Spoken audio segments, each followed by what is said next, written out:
Everyone have different kind of stress. How can you deal with it? There's no simple answer, but what I would say is the two main things to do is, Can we really hack our brain to learn something that we don't really like? if you employ people that you feel you cannot trust, it's a bad employment decision. Yeah, true. That's Right? very Like, true. why did you employ them? Yeah. The problem with micromanagement is you don't grow and your team doesn't grow, and then the company doesn't grow. How to spot a bad boss? That's quite often the thing that sets leaders apart.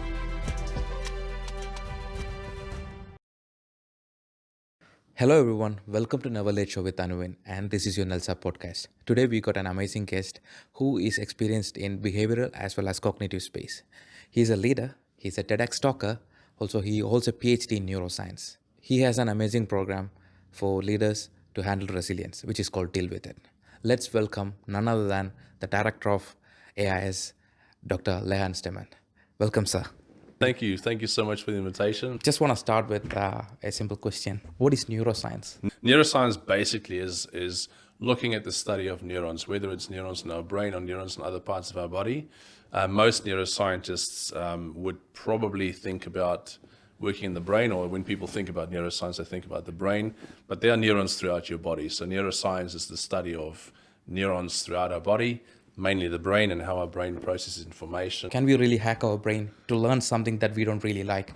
Depends what you mean by hacking. You know, if you think about hacking like you want to implant the chip in your brain, I don't think that'll work. I don't think that'll work. I know there are some people who are now putting chips in people's brains, but the problem with that is the brain is such a complicated organ that will probably not be sufficient to impact on the whole brain. Maybe specific parts of the brain, yes, but not the whole brain. So I don't think you can hack a brain that way.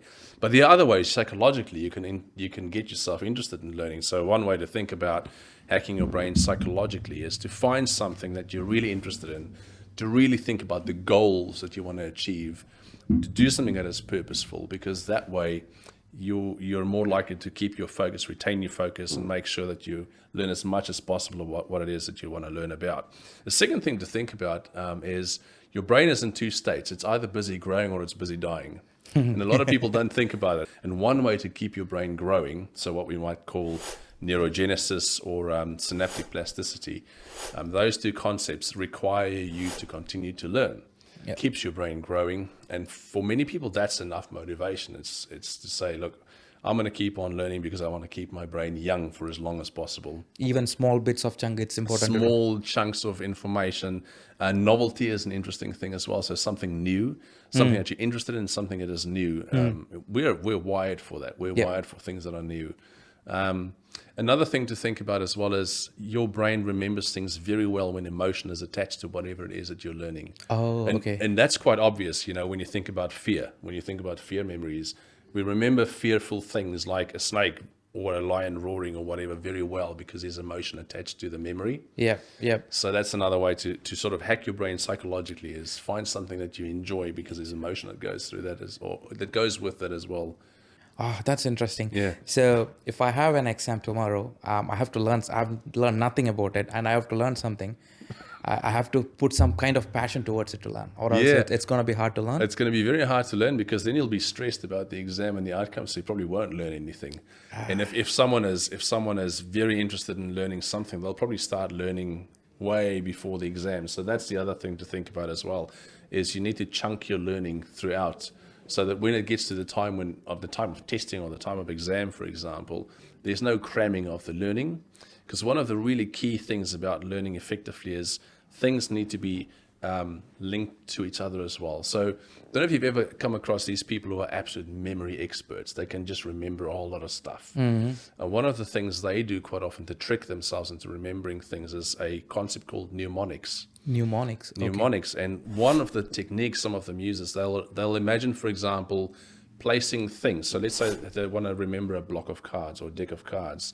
They'll memorize it by saying, well, the Queen of Hearts I'm placing on my journey. So they'll imagine walking through a journey, and they'll place it on this street corner over there, and the next thing they'll place it that traffic light, and the next. So when they have to remember it, they actually go back and think about the journey they've walked. And where they place the different cards. So that's quick memory if you just want to remember facts and figures and so forth. But if you want to learn something that is a skill or change of attitude or change of behavior, that takes a bit of time. So it's also important to think about different things that we want to learn. So some things are just facts and figures and numbers and so on. And other things are more about changing behaviors, changing habits. So that's also a form of learning.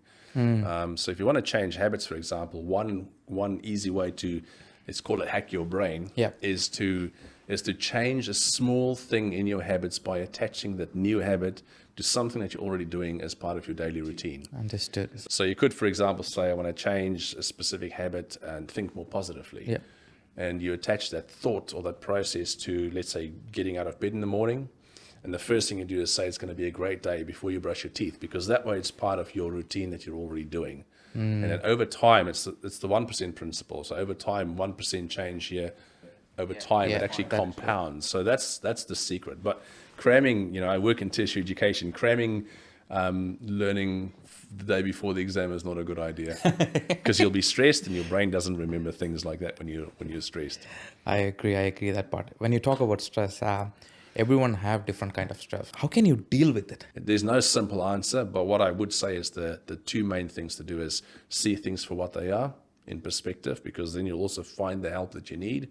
And that's important. Seek the help that you need. If you need help, you need to go and seek that help. Don't try to do it on us by ourselves.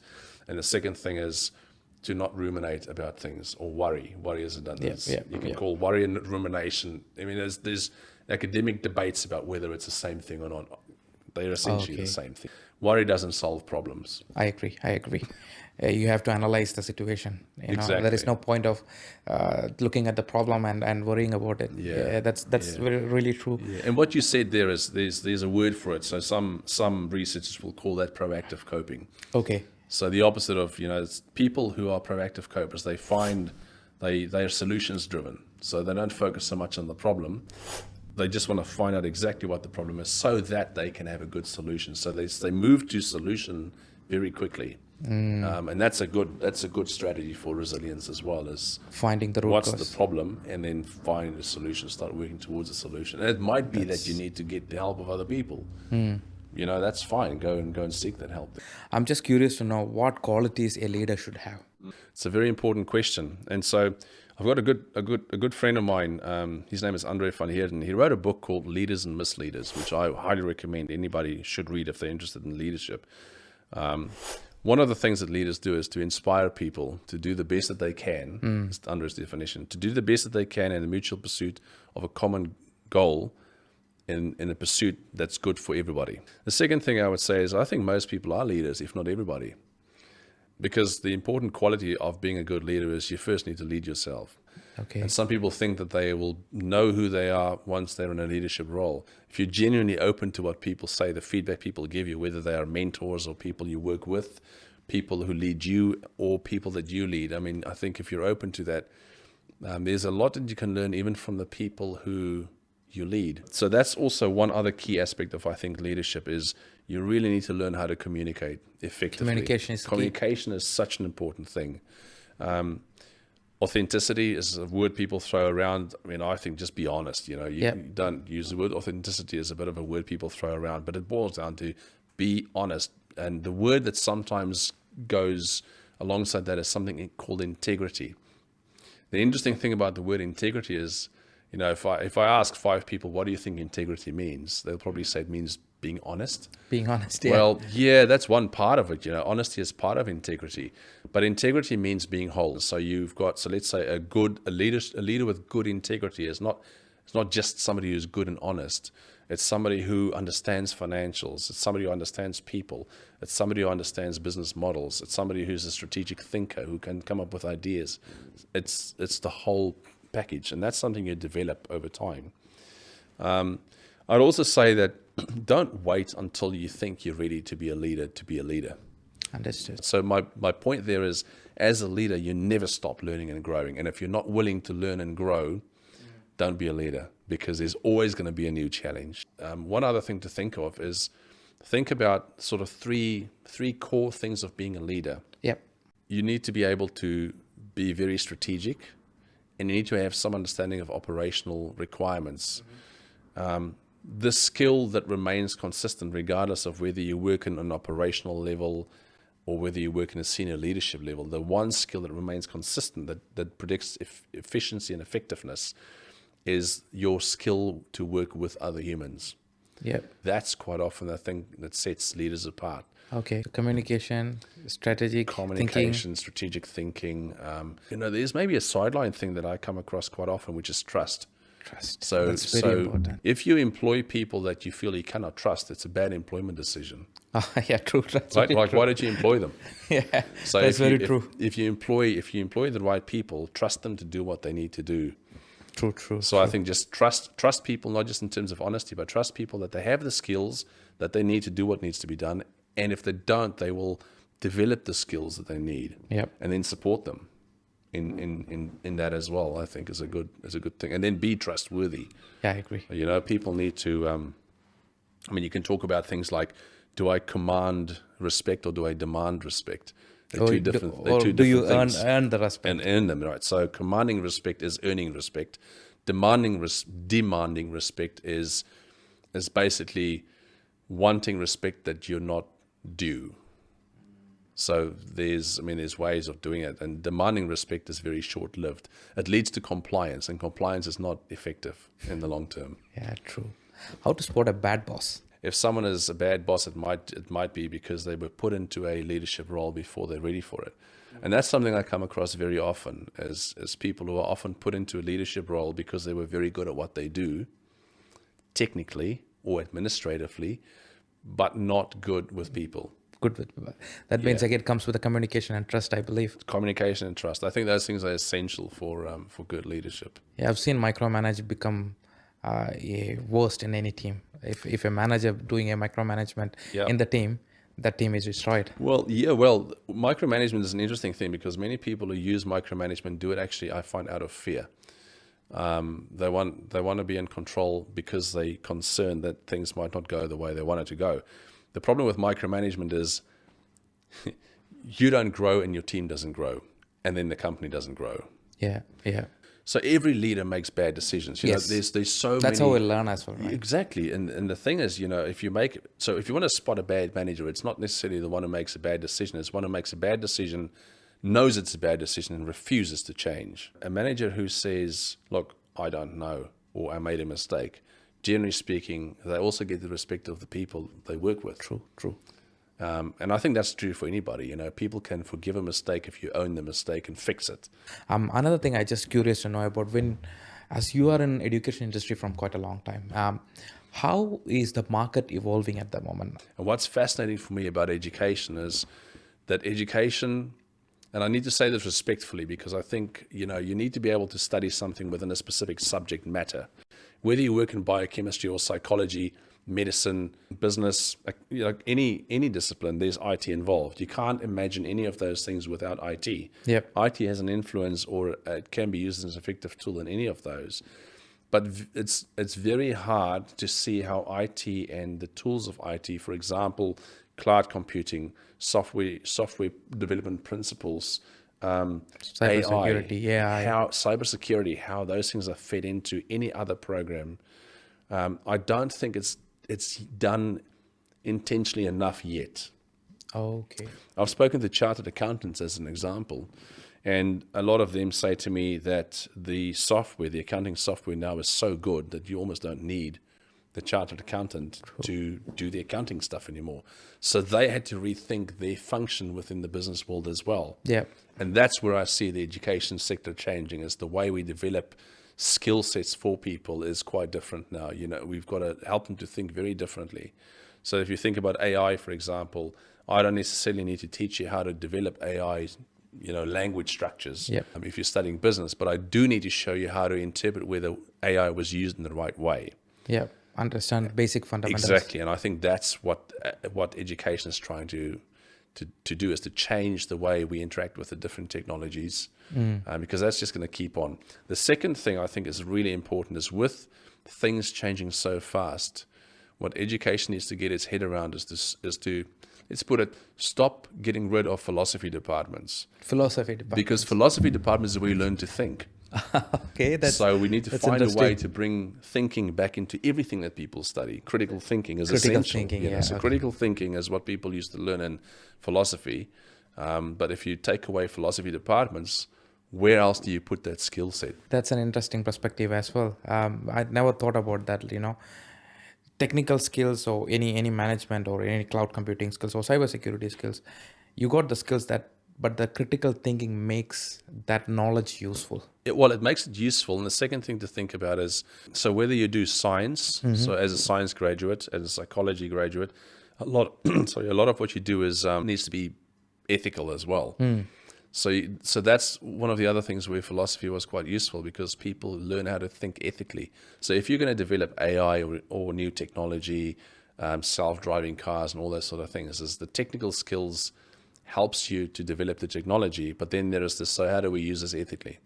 It's the same. It's the same. I mean, it's not a new problem. It's the Yeah. problem we've had for many, many years. You create explosives. Great, fantastic applications. How do we use it ethically? That's true. How do you see in next 5 years how New Zealand in education industry about to change? I think it's probably going to become more asynchronous. So there will be likely be more asynchronous learning. I think that'll be a very good thing, because it accommodates a specific type of learner as well who likes to learn asynchronously. Hopefully a bit more flexible as well, so that you don't necessarily need to fully enroll into a 3-year degree, for example. You could do bits and pieces and put them together. Whether that'll happen in the next 5 years, I don't know. But it certainly seems to me like things are starting to move that way.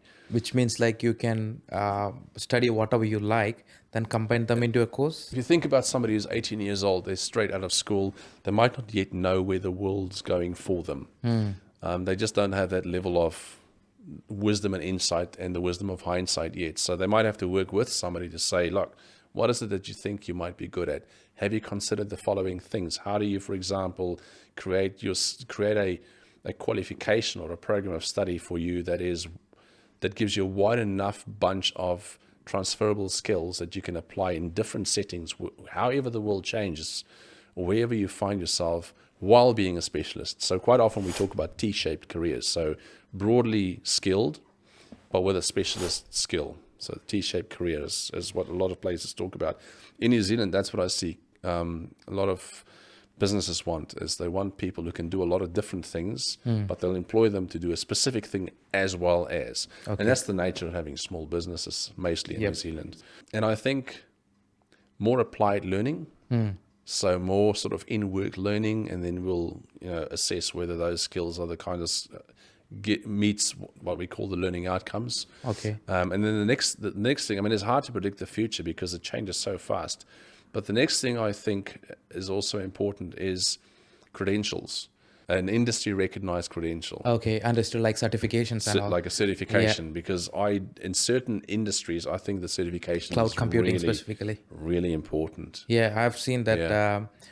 And even in my career, that made a huge difference actually. So Yeah. previously, I had just academic knowledge.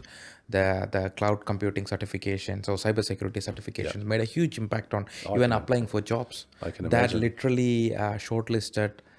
Let's say I got they might have like 500 applications, and it just shortlists if you have certifications. So what anybody who wants to go and study and have a career needs to think about is, what is it that sets me apart from anybody else who is applying for the job? And the second thing is, what sets me apart that is evidenced by an external independent, let's say, professional body? Yes. Because that's an external validation. What if you have 100 CVs, one of them has work experience, the other one and another one has work experience plus an industry certification? Who would you employ? Yeah. Because industry wants to know that you can do the job. They're less interested in, I mean, most industries will tell me that the degrees are useful because it shows a level of tenacity that someone is willing to engage with education. They've got a general level of intelligence that's really good. And so I think if we can have qualifications with certifications embedded within them, that would be quite useful. And I think that's probably where education will go more and more. I've seen New Zealand, some universities and colleges have started integrating certification courses with their curriculum. Yeah. I think that's a shift happening in the education industry as well. One of the things people need to maybe remember as well as, We often talk in industrial organizational psychology or occupational psychology, whatever people want to call it. They often talk about competencies. So competency is made up of knowledge, KSA. They call it knowledge, skills, abilities, and then other attributes, whatever those other attributes might be. So it might be your attitude, it might be the way you work, it might be other things as well.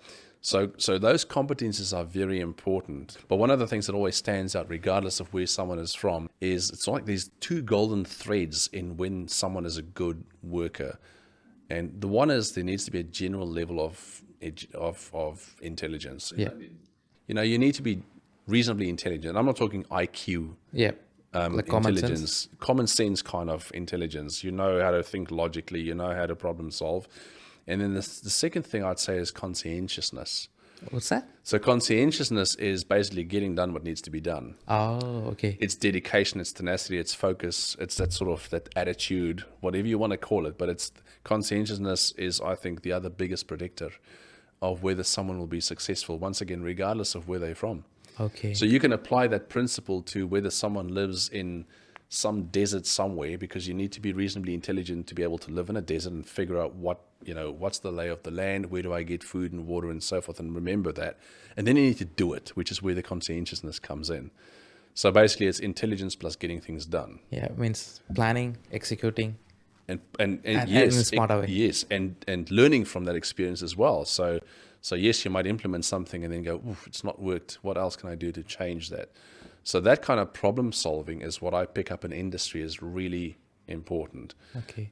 The way we then develop our programs in education should allow for people to not just learn how to problem solve, but build the confidence to problem solve. And that's a biggie, right? So because a lot of people I find who come from other countries to New Zealand struggle with that concept of, I don't know, I don't have the answer. It's like, that's fine. But you need to learn to work through not knowing the answer to get to what the answer might be by problem solving. And the more people do that, the more they build confidence. So we've actually worked it into our newest degree, a Bachelor of Business degree. We've worked that principle into that degree to help people identify what a problem might be, what the solutions might be, and then develop the confidence to solve those solutions as well. So I do see that that's maybe a trend where education is going. Can you talk a bit about your Deal With It program to handle resilience? Sure. Well, maybe I'll start off with Deal With It and where it comes from. So Deal With It was something I told myself. Yeah. So quite often people think deal with it means toughen up, harden up, and that's not really what it means. It just means like you've got two options. You don't deal with things and it becomes a bigger issue, or you deal with it, or you deal with it, which is the more proactive coping kind of thing. Okay. Figure out what's the problem, what is it that I need to do to solve it, who do I need to help me solve this. So that's what the Deal With It is all about. The program is not so much a program that is based on a curriculum. The program is more based on a set of principles that can be applied whatever the problem is that someone might experience. I will present them with the principles of why it's important, what are the principles for dealing with things, whatever that thing might be. And then the real exciting part is I don't know what questions they're going to ask. And so through the questions and interaction that I have with people is where we work together on, okay, so here's how this principle applies to what you've just explained to me is going on in your life. All right. And I think that's for me is over the years, that's been the most powerful way of doing it.